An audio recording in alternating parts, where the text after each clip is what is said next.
Christmas Tale by Dino Buzzati. The ancient bishop's palace is gloomy and ogival, saltpetre dripping from the walls. Staying there is torture on winter nights. And the adjacent cathedral is immense. A lifetime is not enough to go around it all.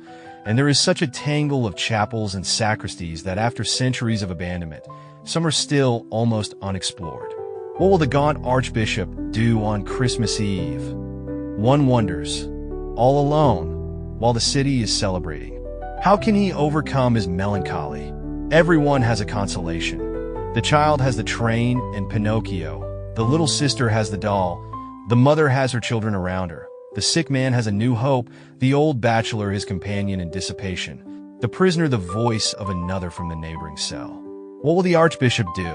The zealous Don Valentino, secretary of His Excellency, smiled when he heard people talk like this. The archbishop is God on Christmas Eve, kneeling all alone in the middle of the freezing and deserted cathedral. At first sight, it could almost be pitiful, but if only one knew. He is not all alone. He is not even cold, nor does he feel abandoned. On Christmas Eve, God overflows in the temple. For the archbishop, the naves literally overflow with him, to the point that the doors struggle to close. And even though there are no stoves, it is so hot that the old white snakes awaken in the tombs of the historic abbots and rise from the vents of the basements, gently sticking their heads out from the balustrades of the confessionals. Thus, that evening the cathedral, overflowing with God. And although he knew it was not his place, Don Valentino even too willingly lingered to arrange the prelate's kneeler. Forget trees, turkeys, and sparkling wine. This is a Christmas evening, except that in the midst of these thoughts, he heard a knock on a door. Who was knocking at the doors of the cathedral? Don Valentino asked himself. On Christmas Eve, haven't they prayed enough yet? What frenzy has taken hold of them? Even though he was saying this, he went to open the door, and with a gust of wind, a poor man in rags entered. What a quantity of God! The man exclaimed, smiling. Looking around, how beautiful! You can even smell it from outside. Monsignor, couldn't you leave me a little bit? Imagine it's Christmas Eve.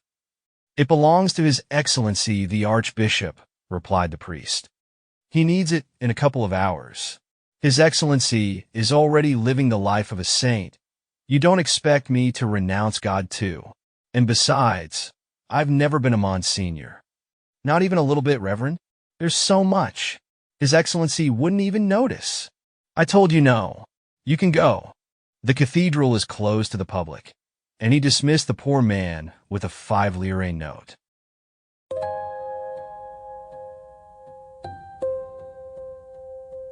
But as the unfortunate man left the church, at the same moment God disappeared. Don Valentino looked around in dismay, scrutinizing the dark vaults. God was not even up there. The spectacular display of columns, statues, canopies, altars, catafalques, candelabra, draperies, usually so mysterious and powerful, had suddenly become inhospitable and sinister. And in a couple of hours the archbishop would come down. With orgasm, Don Valentino half opened one of the outside doors, looked out into the square. Nothing. Even outside, although it was Christmas, there was no sign of God. From the 1,000 lit windows came echoes of laughter, broken glasses, music, and even blasphemies.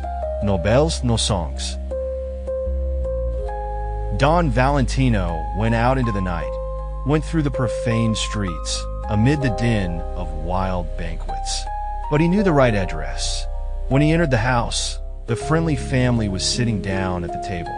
Everyone looked kindly at each other, and there was a little bit of God around them. "Merry Christmas, Reverend," said the head of the family. "Would you like to?" "I'm in a hurry, friends," he replied. "Because of my carelessness, God has abandoned the cathedral, and His Excellency is going to pray soon. Can't you give me yours? After all, you are in company. You don't have any absolute need for it."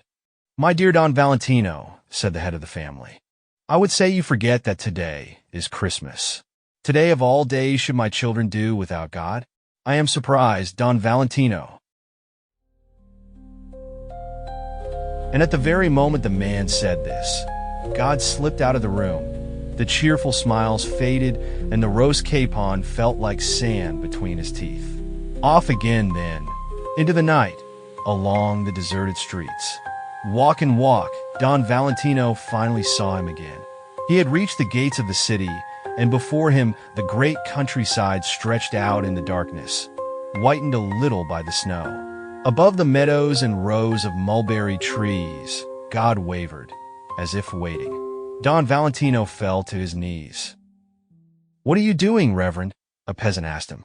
"Do you want to catch a cold in this cold? Look over there, son. Don't you see?" The peasant looked without surprise. "It's ours," he said. "Every Christmas he comes to bless our fields." "Listen," said the priest. "Couldn't you give me a little? We've run out in the city. Even the churches are empty. Leave me a little so that the archbishop can at least have a decent Christmas." "Not at all, my dear Reverend. Who knows what disgusting sins you've committed in your city? It's your fault. Sort it out yourselves. Yes, there has been a sin, of course. And who doesn't sin? But you can save many souls, son, if only you say yes." "I've had enough of saving my own," the farmer chuckled. And the moment he said it, God rose from his fields and disappeared into the darkness. He went even further away, searching. God seemed to be becoming rarer and rarer, and those who possessed a little of him did not want to give him up. But in the very act that he said no, God disappeared, moving progressively farther away. So here was Don Valentino at the edge of a vast land, and in the distance, right on the horizon, God shone softly like an oblong cloud. The little priest threw himself on his knees in the snow. "Wait for me, O Lord," he begged.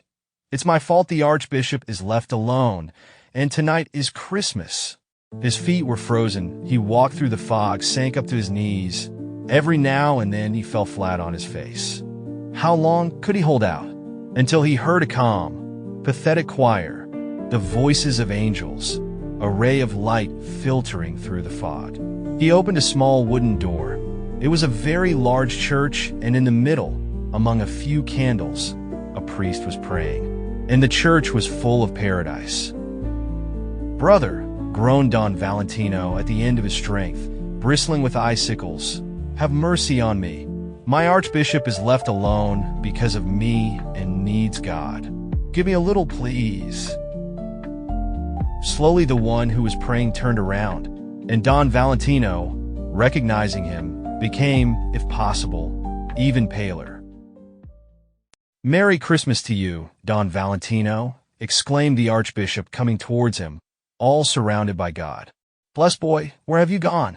May I know what you went looking for outside on this wolfish night?"